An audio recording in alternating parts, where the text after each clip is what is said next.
ముఖ్యమంత్రి రేవంత్ రెడ్డి కొడంగల్లో మొన్న ఏదైతే గిరిజన రైతులను గిరిజన ఆడబిడ్డలను సతాయించి అర్ధరాత్రి వాళ్ళ ఇళ్ల మీద పడి బందిపోట్ల మీద పడి దాడి చేసినట్టు ఆడబిడ్డలను కూడా చూడకుండా దారుణాతి దారుణంగా వాళ్ళను ఇష్టం వచ్చిన చోట ముట్టి బ్రిటిష్ వాళ్ళు ఆనాటి దుర్మార్గులు కూడా చేయని దుర్మార్గ పనులు చేసి ఈరోజు ఇప్పుడే మన పోరాటానికి తల ఒగ్గి ఇప్పుడే అది రద్దు చేసుకుంటున్నట్టుగా ప్రకటన వచ్చింది.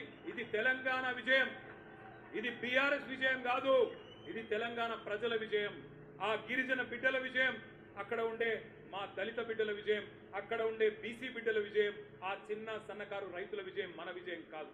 ఇంకొక రూపంలో వస్తాడు, ఫార్మా కోసం కాదు, ఇంకొక రూపంలో నీ భూమి గుంజుకుంటాను వస్తాడు.